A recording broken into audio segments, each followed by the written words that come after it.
Hello and welcome to my YouTube channel Asuri coaching class. I am extremely sorry to all of you. पहले तो मैं आप लोगों से बहुत ही सॉरी फील हूँ कि आप लोगों की बहुत सारी क्लासेस जो हमें एज इट इज़ प्रॉपर देनी चाहिए थी, लेकिन कुछ कारणवश, कुछ पारिवारिक असुविधाएं, कुछ फैमिली, कुछ health issues and so on, जिनके कारण से मैं आप लोगों की क्लासेस जो मेरा मोटिव था आप लोगों को एक बेहतर शिक्षा देने का, उसमें शायद मैं कहीं न कहीं आप लोगों से थोड़ी-सी दूरी बन गई थी। उसी दूरी को कंप्लीट करने के लिए फिर से आप लोगों के सामने, आप लोगों के प्यार प्यार को पाने के लिए फिर से अपने इस चैनल पे अपने अपने भाई-बहनों के पास में आया हूँ, उसी आशीर्वाद के साथ में जिस तरह से आप लोगों ने मुझे बहुत पहले से आशीर्वाद दे रखा है। और बच्चों, मैं आप लोगों के लिए ही बहुत ही चीज़ें बहुत ही व्यवस्थित करना चाह रहा था। लेकिन क्या बताऊँ, करते-करते मुझे कभी-कभी कहते हैं ना कि नियति कुछ चीज़ें ऐसी होती हैं जिनको आप कुछ कह नहीं सकते हैं, और वो केवल और केवल आपकी नियति पे ही निर्धारित होती हैं, है ना? जैसा आपकी नियत चाहती है वैसा ही करती है। तो 1 सेकंड के लिए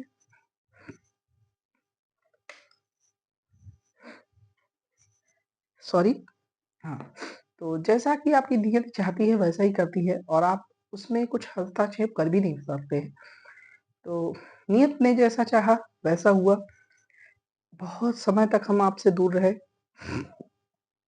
लेकिन उसी दूरी को कंप्लीट करने के लिए और फिर से इस बार हम जाने के लिए नहीं आए हैं, इस बार कुछ करने के लिए आए हैं। और धीरे-धीरे करके हमारा ये जो प्रयास है वो आप लोगों के सामने देखने को मिलेगा। तो पहला मेरा प्रयास है उत्तर प्रदेश के इतिहास को लेकर के, उत्तर प्रदेश विशेष को लेकर के, चूँकि अभी आगामी जितनी भी परीक्षाएँ आने वाली हैं, उनमें उत्तर प्रदेश से मैंने पेपर भी एनालिसिस किए हैं। तो देखा है कि जो भी पेपर बन रहे हैं, चाहे वो आपका समीक्षा अधिकारी का पेपर हो, चाहे वो यूपी ट्रिपल एससी का पेपर हो, या इलाहाबाद हाई कोर्ट का पेपर हो, या फिर इलाहाबाद समीक्षा अधिकारी का पेपर हो, या फिर पीसीएस का ही पेपर हो, चूँकि पीसीएस की भी एग्ज़ाम कैलेंडर आ चुका है, या फिर किसी टीचर वैकेंसी का हो। तो उन सब में हमने देखा है कि कहीं न कहीं आपका उत्तर प्रदेश का इतिहास उत्तर प्रदेश के इतिहास से काफ़ी काफ़ी महत्वपूर्ण क्वेश्चन बनते हैं और आसान क्वेश्चन भी बनते हैं। देखिए, कई बार चीज़ें ऐसी आसान चीज़ें आ जाती हैं जिनको शायद आप पढ़ते नहीं हैं। तो उत्तर प्रदेश के इतिहास को आप अगर मेरे से पढ़ लेंगे, तो उत्तर प्रदेश के इतिहास में ऐसी शायद ही कोई ऐसा टॉपिक, ऐसी कोई प्रश्न श्रृंखला हो जिसको मैंने छोड़ा हो। तो चलिए अपनी इस जर्नी को स्टार्ट करते हैं, और बस प्लीज़ आप लोग प्यार दीजिएगा। बस 2 मिनट आप लोगों से बातें करनी थी।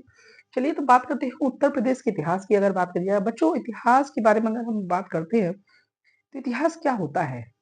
इतिहास है क्या? इतिहास की विषय वस्तु क्या है? इतिहास का जन्म कहाँ से हुआ? इतिहास क्यों पढ़ते हैं हम लोग? देखिए, अगर हम लोग इतिहास की बात करते हैं, तो इतिहास क्यों पढ़ा जाता है? इतिहास इतिहास की विषय वस्तु क्या है? इसका एग्ज़ाम में क्या रिलेवेंसी है? देखिए बच्चों, अगर इतिहास पढ़ते हम लोग इसलिए हैं ताकि हम लोग जो हमारे पूर्व में जो गलतियाँ करे हुए हैं, उन गलतियों को हम भविष्य में ना दोहराएँ। और जो पूर्व में हमारे साथ जो अच्छी चीज़ें हुई हैं, उनको हम भविष्य के लिए सीखें। इसी को लेकर के हम लोग इतिहास पढ़ते हैं।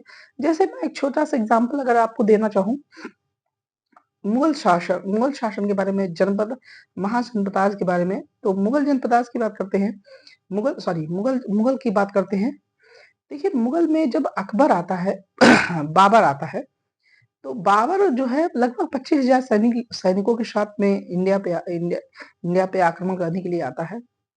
और जब वह आक्रमण कर रहा होता है, तो उसको कई सारी विरोध का सामना और कई सारी चीज़ों का सामना करना पड़ता है, कई सारी असुविधाओं का सामना करना पड़ता है, जिसके कारण से उसका राज एक सीमित दायरे तक रह जाता है। उसका स्टेट है, वो एक सीमित दायरे तक रह जाता है। लेकिन वहीं पे अगर आप अकबर की जो पॉलिसीज़ है, अकबर की चीज़ें हैं, चूँकि अकबर जब बाबर आया था तो उसने चीज़ों को बनाया और अकबर ने उसी चीज़ को कंटिन्यू किया। तो अगर आप बाबर से अकबर के पीरियड तक आएँगे, तो देखेंगे कि जो अकबर का राज क्षेत्र था और बाबर का जो राज क्षेत्र था, उसमें काफ़ी ज़्यादा आपको विस्तार देखने को मिलेगा।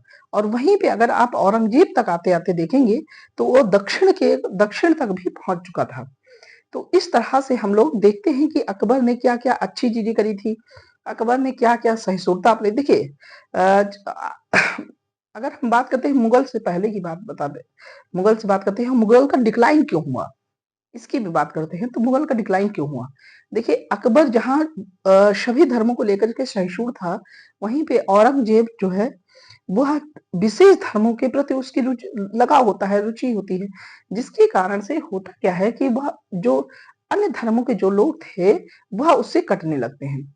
और धीरे-धीरे करके मुगल साम्राज्य क्या होता है, 1707 के बाद में जैसे ही औरंगज़ेब की मृत्यु होती है, उसके बाद में शायद ही ऐसा कोई योग्य योग्य शासक नहीं मिलता है क्या?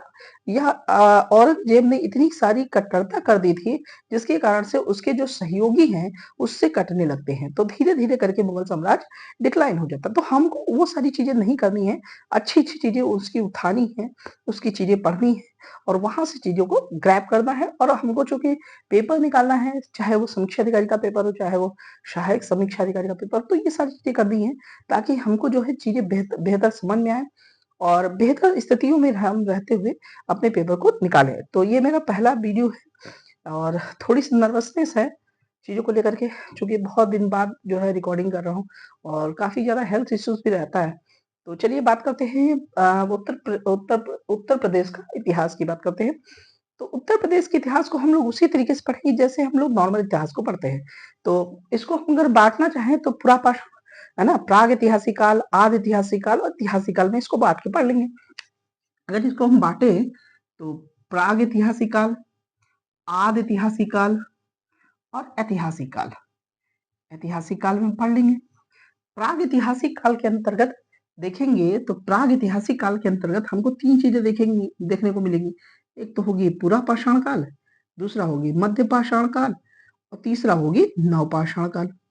आई होप कि ये सब चीज़ें बहुत बेसिक हैं जिन और चूँकि यहाँ से आपका समीक्षा के में मध्य पाषाण काल से आपका 1-2 क्वेश्चन बने हुए हैं, उन पे हम लोग चर्चाएँ करेंगे। शायद समीक्षा अधिकारी के पेपर में ये आरओ के पेपर में बच्चा आया था। आरओ 2020 के पेपर में या मेंस के पेपर में आप लोग देख लीजिएगा।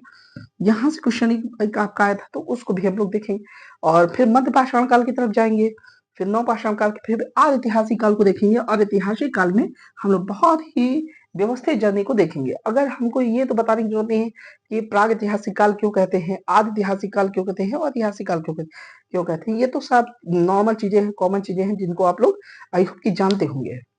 तो चलिए बात करते हैं पुरापाषाण काल की, है ना? प्री स्टोन एज की बात करते हैं। तो हेडिंग डाल दीजिएगा आप लोग, प्री स्टोन एज या पुरापाषाण काल। पहली आपकी हेडिंग पड़ेगी,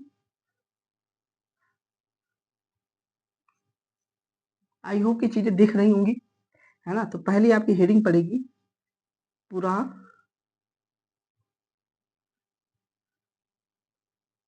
पुरापाषाण काल। देखिए बच्चों, पाषाण काल क्यों कहते हैं? क्योंकि यहाँ पर जो भी चीजें मिली हैं वो पत्थरों से संबंधित चीजें मिली हैं। उसकी आकृति थोड़ी सी बेहतर बेहतर होती गई है। पत्थरों की आकृतियां नुकीलापन धारपन होने के कारण ही इसे पूरा पाषाण काल, मध्य पाषाण काल, नव पाषाण में पाषाण के मतलब उसमें जो धारदार नुकीलापन उसके आधार पे इसको हम लोगों ने पूरा पाषाण काल, मध्य पाषाण काल, नव पाषाण काल के अंतर्गत बांटा है। तो देखते हैं, है ना? पूरा पाषाण काल के अंतर्गत महत्वपूर्ण प्रश्न क्या होते हैं? तो बेलन घाटी बेलन घाटी, है ना? पूरा पाषाण में आपको एक घाटी देखने को मिलेगी जिसका नाम है बेलन घाटी। तो बेलन घाटी कहाँ पे मिली?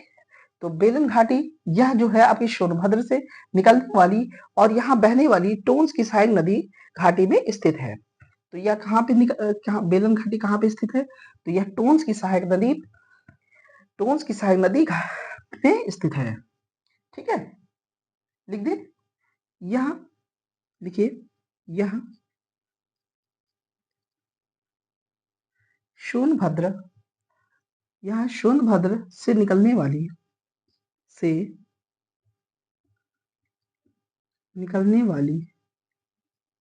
एवं एवं वहां पर बहने वाली टोंस की सहायक नदी पर स्थित है। सोनभद्र से निकलने वाली एवं बहने वाली टोंस की सहायक नदी पर स्थित है। तो बेलन घाटी कहाँ पे स्थित है? टोंस की सहायक नदी पर स्थित है। यहाँ पर पुरा पाषाण के तीनों कालों के साक्ष्य मिले हैं। तो दूसरा प्रश्न क्या होगा? यहाँ पर तीनों कालों के साक्ष्य मिले हैं। पूरा पाषाण काल, मध्य पाषाण काल, तीनों पाषाण काल के साक्ष्य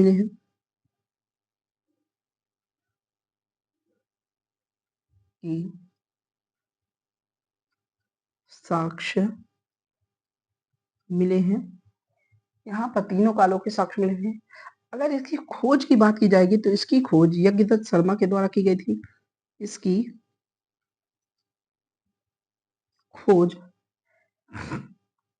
जी.आर. शर्मा के द्वारा की गई थी। एक सेकंड मैं देख लेता हूँ, शायद चीजें आप लोग को विजिबल है। हाँ ठीक है, कोई दिक्कत नहीं है ना, प्रॉपर चीजें विजिबल हो रही है। ठीक है, अगर इसकी बात की जाएगी कि यहाँ पर किस प्रकार के पत्थरों का प्रयोग किया था, तो यहाँ पे क्वार्टरजाइट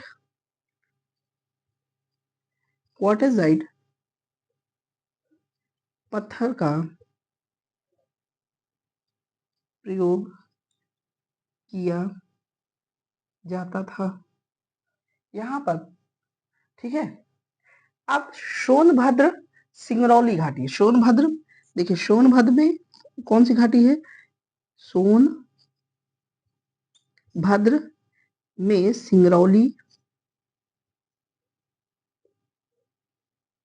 है ना। पूछे आपसे क्वेश्चन ये बनेगा कि इसमें से कौन सी घाटी जो है पूरा पाषाण काल से संबंधित नहीं है। तो सोनभद्र में थी सिंगरौली घाटी और वाराणसी में थी चकिया।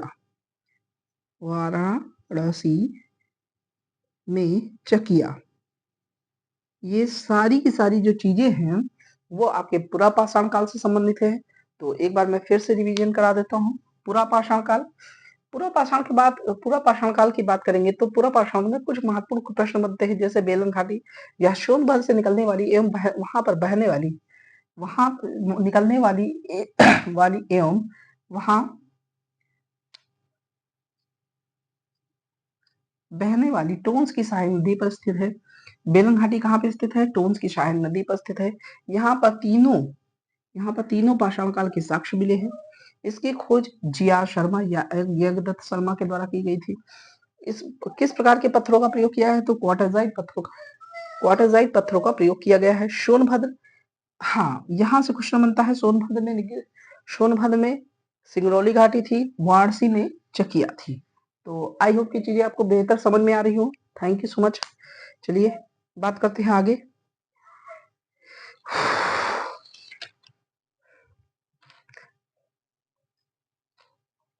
मध्य पाषाण काल से, चलिए बात करते हैं मध्य पाषाण काल, जो जिससे आपके समीक्षा अधिकारी में बहुत सारे प्रश्न आपके बने हुए हैं, तो उनको हम लोग देखते हैं। मध्य पाषाण काल हेडिंग डाल दीजिएगा आप लोग, और यहाँ से आपको समीक्षा अधिकारी के पेपर में आपको क्वेश्चन देखने को मिलते हैं। मध्य पाषाण काल से ज्यादा क्वेश्चन नहीं, लेकिन जो महत्वपूर्ण क्वेश्चन है उनको हम देखते हैं। हेडिंग पड़ेगी आप मध्य पाषाण काल।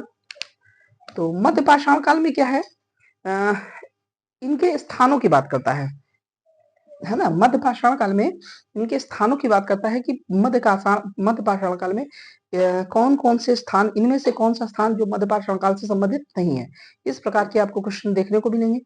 और कई बार क्वेश्चन ऐसे आते हैं, अभी 2020 के पेपर, आई थिंक 2020 के पेपर में आया था कि हाँ, कुछ मध्य पाषाण काल के स्थल दिए गए थे और इनको सेट करने के लिए दिया गया था कि पूर्व से पश्चिम, पश्चिम से उत्तर, नॉर्थ से दक्षिण। तो इस प्रकार से क्वेश्चन आते हैं और उनको आपको करना है। तो चलिए बात कर लेते हैं। मध्य पाषाण काल। मध्य पाषाण काल। बच्चे, मध्य पाषाण काल होता क्या है?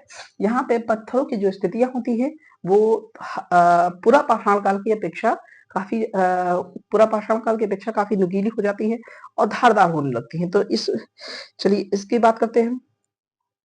उत्तर प्रदेश में मध्य पाषाण काल से संबंधित कौन कौन से स्थल हैं? तो हेडिंग डाल दीजिएगा, उत्तर प्रदेश में मध्य पाषाण काल से संबंधित, मध्य पाषाण काल से संबंधित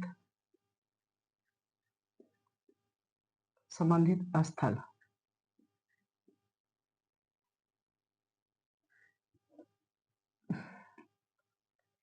पहला तो है आपका, लिख लेते हैं, पहला है आपका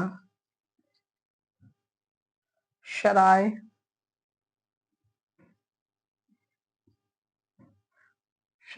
नहराय। शराय नहराय।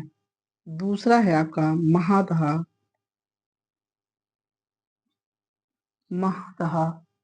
तीसरा है आपका दमदमा। अब बात करते हैं थोड़ा सा एक एक पे और बात कर लेते हैं।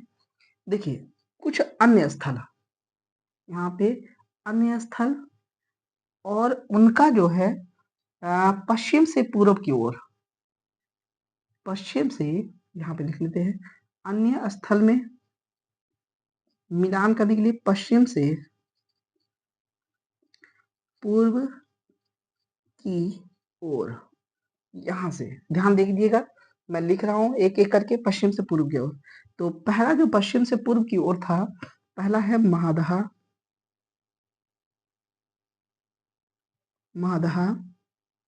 फिर आपका आता है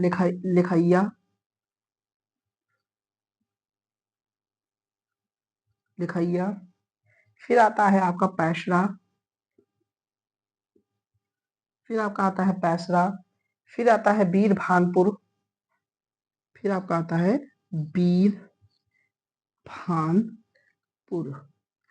वीर भानपुर। तो ये कुछ स्थल हैं जो कि आपके मध्य पाषाण काल से संबंधित है।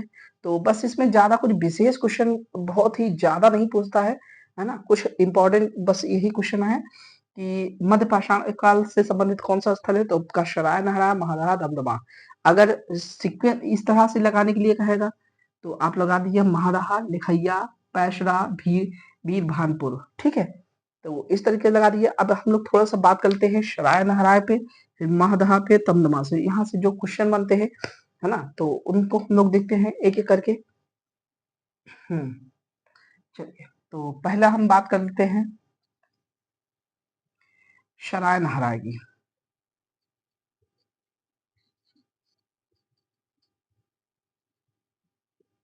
शराय नहराय, अगर सराय नहराय की बात करी जाएगी तो यहाँ पे झोपड़ी एवं फर्श, झोपड़ी मिली है, फर्श, अस्थाई अस्थाई निवास के साक्ष्य मिले हैं। अस्थाई निवास के अस्थाई निवास के साक्ष्य मिले हैं। ठीक है, अस्थाई निवास के साक्ष्य मिले हैं। 14 शवाधान एवं 8 कृत चूल्हे मिले हैं। 14 शवाधान एवं 8 गर्त चूल्हे मिले हैं। ठीक है, शवों का सिर पश्चिम और पैर पूर्व की तरफ था। शवों का सर पश्चिम एवं पैर पूर्व की ओर, पैर पूर्व की ओर, बाहरी आक्रमण के साक्ष्य मिले हैं, बाहरी आक्रमण के साक्ष्य देखने को मिलते हैं। तो आप लोग नोट कर लीजिए, जल्दी से देख लेते हैं, रिकॉर्ड हो रहा है ना? हाँ,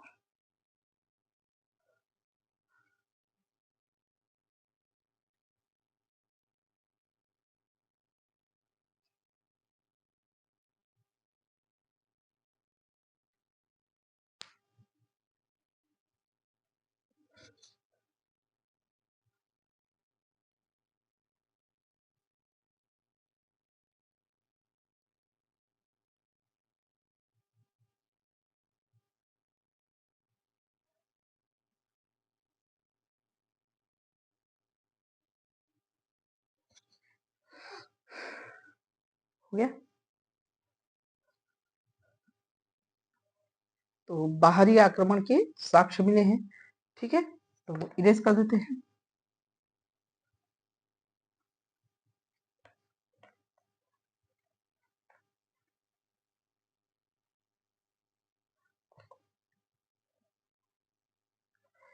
फिर हेडिंग डालेंगे महादहा, हेडिंग पड़ेगी महादहा,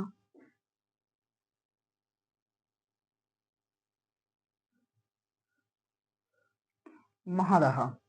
इसमें जो इम्पोर्टेंट जो प्रश्न है, तो पहला आपका प्रश्न बनता है युगल समाधि,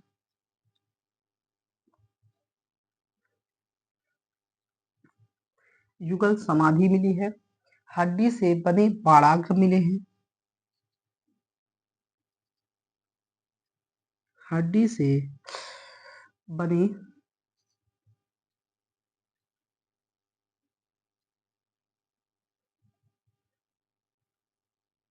हड्डी से बने हुए बाड़ाग्र एवं आभूषण, हड्डी से बने हुए बाड़ाग्र एवं आभूषण मिले हैं, हड्डी से बने हुए बाड़ाग्र एवं आभूषण मिले हैं। लघु पाषाण के उपकरण भी मिले हैं, लघु पाषाण के उपकरण देखने को मिलते हैं,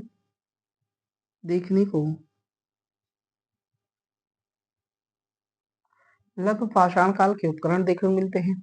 41 समाधान, 41 समाधान, 41 समाधान और चूल्हे, और चूल्हे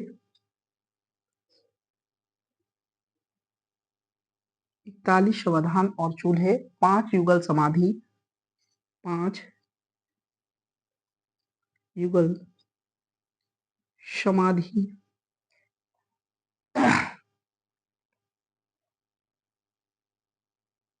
हो गया, और हड्डी से बने हुए आभूषण, ठीक है। तो इतना कुछ जो है आपका महादाह से आता है। युगल समाधियां मिली हैं, हड्डी से बने हुए बाड़ाग्र एवं आभूषण मिले हैं, लघु पाषाण काल के उपकरण मिले हैं, देखने को मिलते हैं 41 समाधान और 41 समाधान और चूल्हे देखने में, 5 युगल समाधि मिली है। तो ये सब चीजें आपको देखने को मिलती है महादाह से संबंधित। अब थोड़ा सा हम लोग बात करेंगे, है ना? चलिए थोड़ा सा बात कर लेते हैं लिखैया की। तो इरेज कर देते हैं बच्चे। लिखैया से ज्यादा कुछ क्वेश्चन नहीं है, 17 मानव कंकाल मिले हैं, उसी के बारे में यहाँ पे बताया जाता है। तो लिखैया हेडिंग डाल दीजिएगा। और लिखैया पड़ता कहाँ पे है बेटा? तो ये आपका प्रयागराज पे है, ठीक है, लिख लीजिए।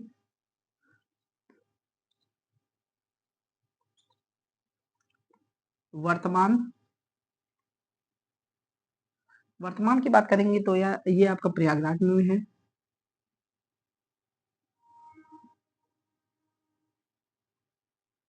वर्तमान की बात करेंगे तो प्रयागराज में है, ठीक है। 17 मानव कंकाल, 17 मानव कंकाल मिले हैं बस, है ना। लिखैया से ज्यादा कुछ क्वेश्चन नहीं आता है। फिर हम लोग बात करेंगे थोड़ा सा लिखैया, नोट कर लीजिए, ठीक है। लिखैया वर्तमान प्रयागराज में है, 17 मानव कंकाल मिले हैं। और यहीं पे हाँ, समीक्षा अधिकारी और सहायक समीक्षा अधिकारी का जो पेपर हुआ था 2020 का, तो वहां पर आपको यह मध्य पाषाण काल से संबंधित आपका पेपर आई थिंक 2020 का ही क्वेश्चन था कि उसमें आपको दिया गया था कि इनमें से कौन से इनमें से कौन से स्थल आपके मध्य पाषाण काल से संबंधित हैं। और दूसरा प्रश्न था इसी में थोड़ी सी एक लाइन और ऐड की थी कि इनको जो है दिए गए स्थलों को पूर्व से पश्चिम की ओर, पश्चिम से पूर्व से पश्चिम या पश्चिम से पूर्व की ओर मिलान करते चलिए। तो इस तरीके से मध्य पाषाण काल से जो भी क्वेश्चन आपके बनने थे या बनने वाले थे उनको हम लोगों ने देखा। अब बात करते हैं थोड़ा सा नवपाषाण काल की, बात करते हैं बच्चे, और फिर हम लोग आगे बढ़ते हैं।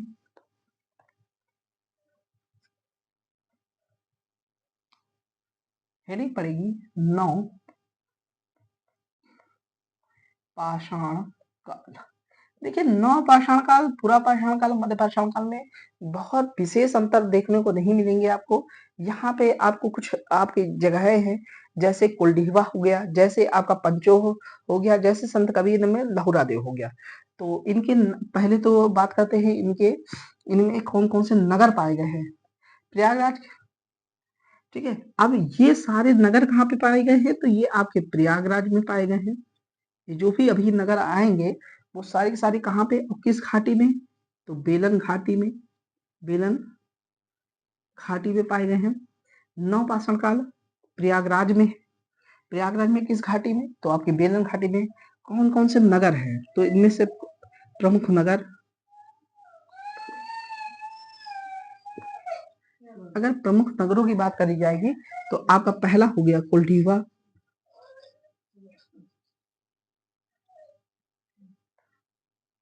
कुलडीहवा हो गया। दूसरा पंचोह हो गया, पंचोह हो गया। और तीसरा आपका संत कबीर नगर,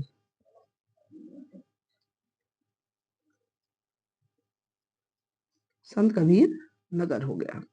तो ये आपके कुछ नगर हैं जो कि आपके पाए गए हैं, ठीक है। लहुरा देव कई बार पूछता है कि लहुरा देव कहाँ गया, है ना। गोलडीवा हो गया, पंचोह, संत कबीर नगर में लहुरा देव, यहीं पे आपका आता है लहुरा देव। लहुरा देव से एक क्वेश्चन बनता है कि कृषि के प्राचीनतम साक्ष्य, लहुरा देव से जो क्वेश्चन बनता है। और कोल्डीवा से क्वेश्चन बनता है कि धातु से खेती, ठीक है। चलो लिख लेते, पहले लहुरा देव लिख लेते हैं। कृषि के प्राचीनतम साक्ष्य, कृषि के प्राचीनतम साक्ष्य, कृषि के प्राचीनतम साक्ष्य लहुरा देव से मिले हैं। धान की खेती के साक्ष्य, धान की खेती के साक्ष्य आपके लहुरा देव से मिले हैं, सॉरी कोल्डीवा से मिले। कोल्डीवा से धान की खेती के साक्ष्य मिले हैं। कृषि के प्राचीनतम साक्ष्य आपके संत कबीर में जो कि लहुरा देव है, वहां से मिले हैं, है ना। कच्ची ईंट का प्रयोग, घास फूस, डैश डैश, वो तो आप लोग सब जानते हैं, है ना, ज्यादा कुछ बताने की जरूरत नहीं है। तो ये आपका पूरा पाषाण काल। यहाँ से बेटा ये जरूर याद करिएगा नगरों को, नगरों के नाम आप जरूर लिख लीजिएगा, क्योंकि ये उत्तर प्रदेश से संबंधित है और पूछा भी जाता है। चूंकि मध्य पाषाण काल पूछा गया था, तो यहाँ पे आपका ये वाला पूछ सकता है कि इनमें से कौन सा नगर जो है नौ पाषाण काल से संबंधित नहीं है, तो उसमें पूरा पाषाण काल, मध्य पाषाण काल की चीजें दे देगा और वहां पे आप लोग कंफ्यूज हो जाओगे। तो कोहलडीवा, पंचोह और लहुरा देव, ये तीनों जो नगर हैं आपके नौ पाषाण काल से संबंधित है। तो बताइए कैसा लग रहा है मेरी क्लास। अगर अच्छी लग रही है क्लास तो प्लीज इसे लाइक, शेयर और सब्सक्राइब करिएगा और प्यार दीजिएगा, है ना, ताकि आपके प्यार और चीजों के बदौलत हम फिर से अपने आप को ग्रो कर सके। और थैंक यू सो मच। आगे चलिए बात करते हैं, है ना, आदि ऐतिहासिक काल की।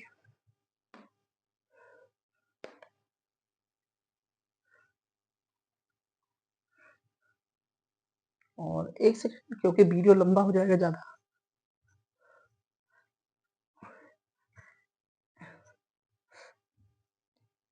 और आदि इतिहासी काल की बात कर लेते हैं।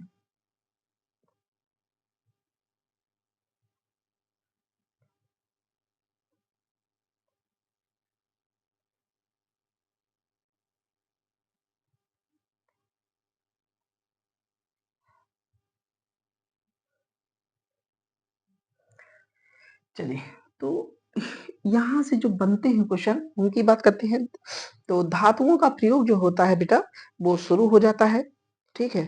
और धातुओं में जो सबसे पहली जो धातु प्रयोग होती है, वो तांबा और टिन, जिससे मिलकर के आपका कांसा बनता है, ठीक है? तांबा और टिन, और उसके बाद में धीरे-धीरे करके बाद में लोहे का भी प्रयोग होना प्रारंभ होता है। तो उत्तर प्रदेश में इस काल के प्रमुख जो स्थल हैं, वो मेरठ, सहारनपुर, हड़प्पा, इसी समय की अ, हड़प्पा जानते ही होंगे, है ना?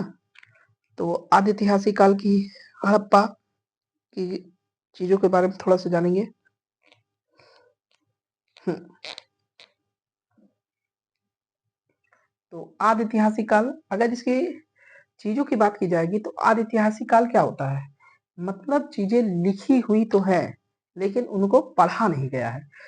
पुरा पाषाण काल मतलब स्टोन एज की बात करते हैं, तो स्टोन एज का मतलब क्या होता है? ना ही लिखा गया है, ना ही उनको पढ़ा गया है। उसके आधार पे हटा देते हैं उनको। जब आदि ऐतिहासिक काल की बात आती है तो लिखा तो गया है, लेकिन उनको पढ़ा नहीं गया है ना? तो प्राग ऐतिहासिक काल, आदि ऐतिहासिक काल और ऐतिहासिक काल में बस यही बेसिक डिफरेंस होता है। तो इसमें चीज़ें लिखी हुई मिली हैं, लेकिन उनको पढ़ा नहीं गया है। जैसे आपकी इंडस वैली सिविलाइजेशन, जैसे मेलुहा सभ्यता, सरस्वती सभ्यता, हैं? है ना? कि सरस्वती सभ्यता, मेलुहा सभ्यता, और है ना? कांस्य युगीन सभ्यता, इन सब नामों से जाना जाता है।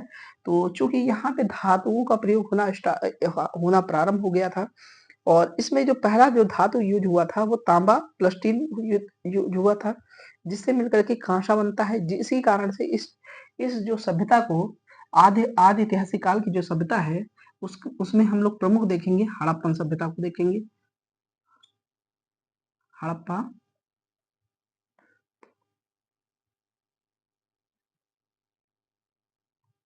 हड़प्पा, है ना? तो हड़प्पा सभ्यता को देखेंगे,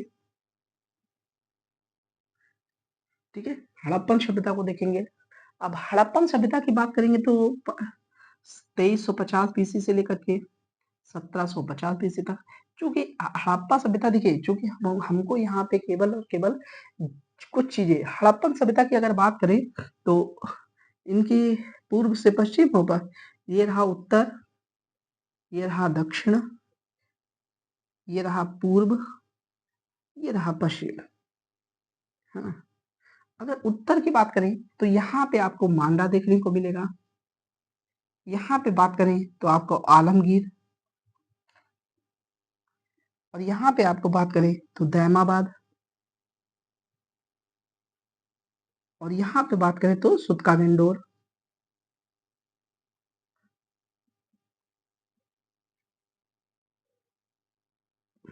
ये आपका बलूचिस्तान में पड़ेगा।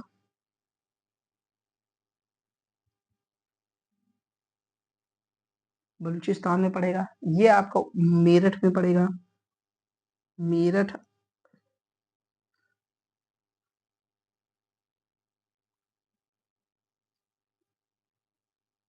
ये आपका जे-एन-के में देखने को मिलेगी।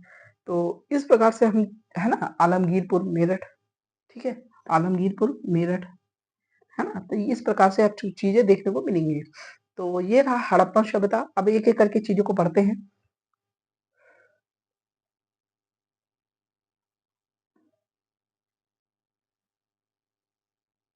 ठीक है, थोड़ा-सा पढ़ लेते हैं, क्योंकि उत्तर प्रदेश विशेष, चूँकि ये जब डीप पढ़ाने का जो टाइम है, वो आपका इंडस वैली सिविलाइजेशन जब पढ़ाएँगे तो अच्छे से पढ़ा देंगे, है ना?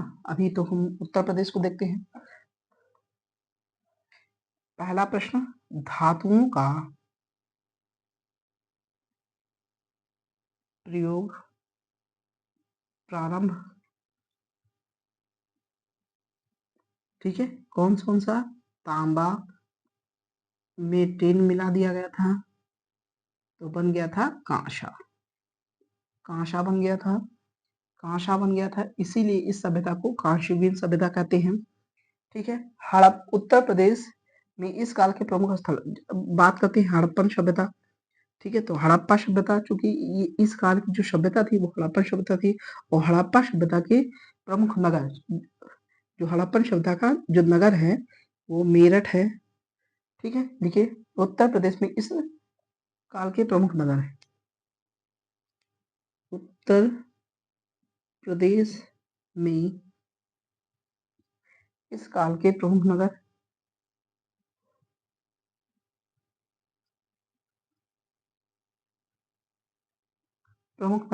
पहला तो है यमुना की सहायक नदी हिंडन,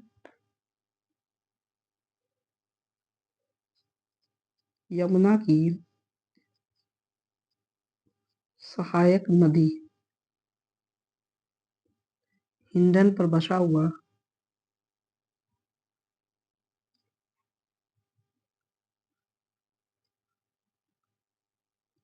आलमगीरपुर,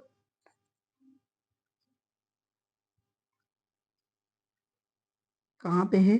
मेरठ में है।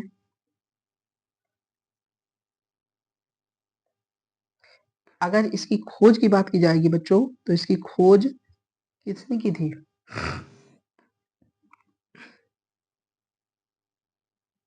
यज्ञदत्त शर्मा ने की थी। इसकी खोज यज्ञदत्त शर्मा ने 1958 में की थी। 1958 में की थी। इसे इसे एक सेकेंड। ठीक है, इसे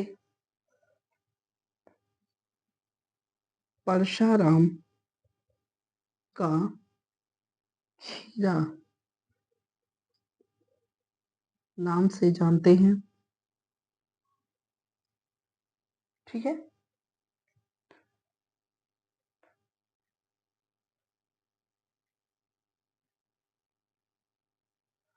हो गया।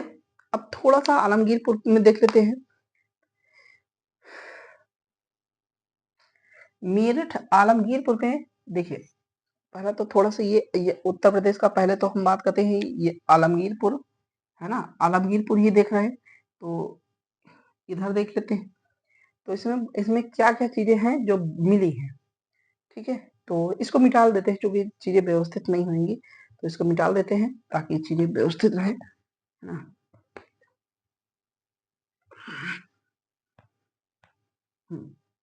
आलमगीरपुर में मिले हुए साक्ष्य, हेडिंग डालेंगे आलमगीरपुर में मिले साक्ष्य।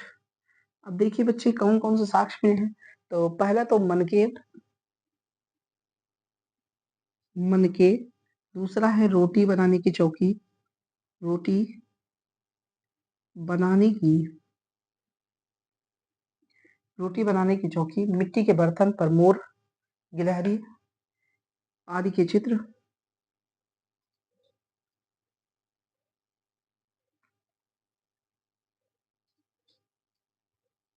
मिट्टी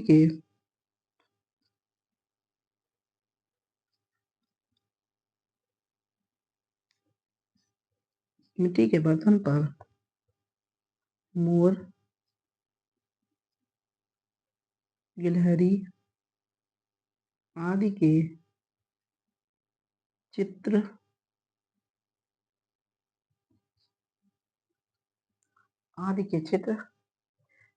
ठीक है, आदि के चित्र मिले हैं।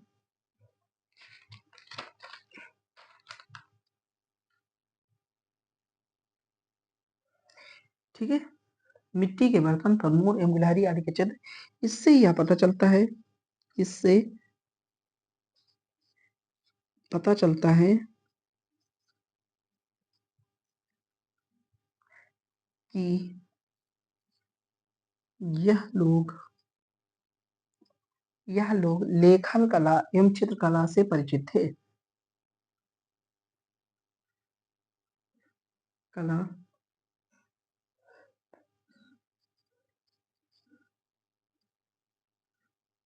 चित्रकला से भली भांति परिचित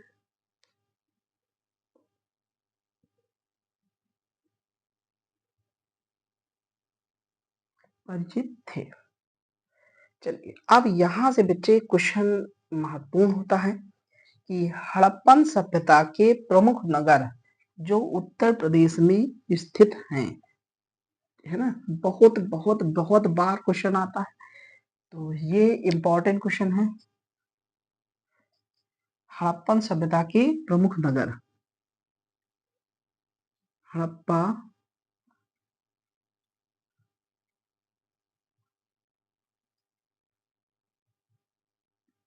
की प्रमुख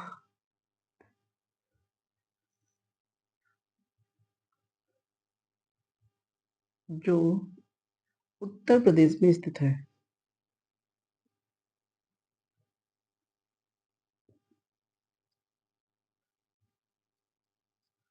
उत्तर प्रदेश में स्थित है। पहला नगर है बेटा, बहुत इंपॉर्टेंट है क्वेश्चन यहाँ से। पहला क्वेश्चन है आलमगीरपुर।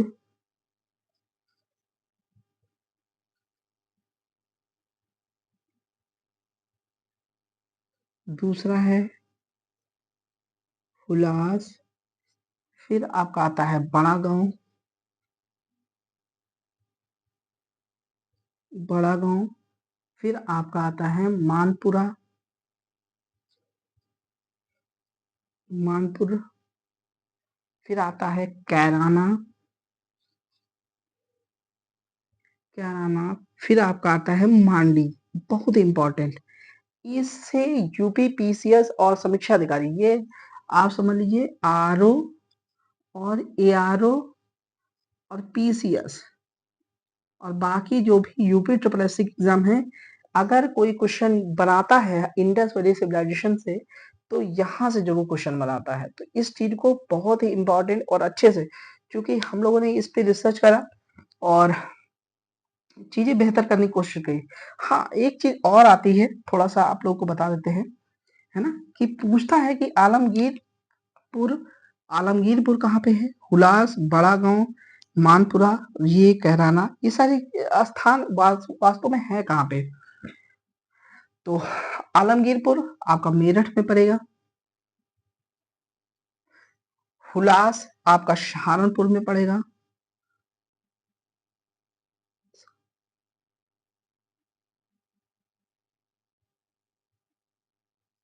सहारनपुर में पड़ेगा। फिर आपका बड़ा गांव बागपत, बागपत में पड़ेगा। मानपुर बुलंदशहर,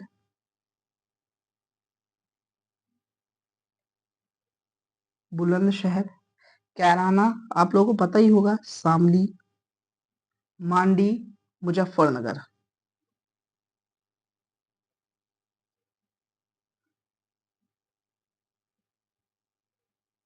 मुजफ्फरनगर।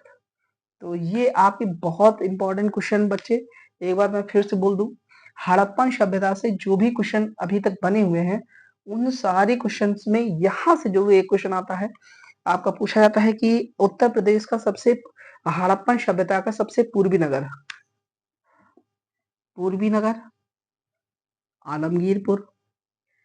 और हड़प्पन सभ्यता से संबंधित प्रमुख नगरों को मिलाइए, तो इसमें से दे देगा आलमगीरपुर, हुलास, बड़ा गांव, मानपुरा, कहराना और मांडी। कई बार मांडा, मांडा और मांडी में कंफ्यूज नहीं हो गया, क्योंकि मांडा आपका जम्मू कश्मीर में आएगा और मांडी आपका मुजफ्फरनगर में आएगा। तो इसलिए ये जो क्वेश्चन है मांडा मांडी वाला, ये पेपर में आया हुआ क्वेश्चन है और बच्चे गलत करके आते हैं।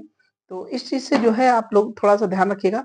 उसके बाद में फिर ऐतिहासिक काल की बात करेंगे, और ऐतिहासिक काल की बात बच्चों कल हम लोग करेंगे कि ऐतिहासिक काल क्या है, उसमें वैदिक एरा देखेंगे। तो ये सब चीजें जो थोड़ा सा है ना व्यवस्थित करेंगे, और क्लास अगर थोड़ी सी देखिए, नो डाउट कि आज चीजें प्रॉपर नहीं हो पाई होंगी, क्योंकि बहुत दिन बाद जब ऑनलाइन क्लास लो, अभी ऑफलाइन तो चलती हैं, लेकिन ऑनलाइन क्लास लो, कैमरे को फेस करो, थोड़ा सा जो है सेटबैक होता है ना, वो मैं समझ सकता हूँ। लेकिन आप लोग प्लीज कंटेंट पे फोकस करिएगा, है ना। और थैंक यू सो मच आप लोगों का वीडियो देखने के लिए। और प्लीज़ अगर मेरी मेहनत अच्छी लग रही हो तो लाइक, शेयर, सब्सक्राइब करिएगा और सपोर्ट करिएगा ताकि इसी तरह से हम आपको उत्तर प्रदेश से संबंधित जो भी चीज़ें हैं और कंटेंट वाइज़ उत्तर प्रदेश का इतिहास देखेंगे, फिर उसके बाद में उत्तर प्रदेश का भूगोल देखेंगे, उत्तर प्रदेश का संविधान संविधान में जो विकास हुआ है, संवैधानिक दृष्टि से देखेंगे, फिर उत्तर प्रदेश का अर्थशास्त्र देखेंगे, फिर उत्तर प्रदेश में जो विविध विविध से बहुत सारे क्वेश्चन आते हैं जैसे जनजातियों से क्वेश्चन आते हैं, जैसे नृत्य शास्त्र से क्वेश्चन आते हैं, है ना? और उसके बाद में उत्तर प्रदेश में स्थापत्य कला, नृत्य से जो क्वेश्चन आते हैं, तो एक प्रॉपर हम लोगों ने मतलब सिलेबस हमने बना रखा है और धीरे-धीरे करके वो सब चीज़ें आपको डिलीवर करनी है। उसके बाद में मैं कंप्यूटर की क्लासेस और ज्योग्राफी, हिस्ट्री हिस्ट्री की क्लासेस आप लोगों की बहुत शायद कल से या परसों से स्टार्ट हो जाएगी और ऑनलाइन मतलब लाइव भी क्लासेस आपकी स्टार्ट होने वाली हैं। तो लाइव में फिर से जुड़िएगा इंग्लिश इंग्लिश विषय वस्तु के साथ में और हिंदी मतलब पूरी पूरी हम लोगों ने तैयारी करी है कि आप लोगों को बहुत सारी क्लासेस अब देने वाले हैं। तो प्लीज़ आप लोग लाइक, शेयर, सब्सक्राइब करिएगा और thank you so much video देखने के लिए। Good night.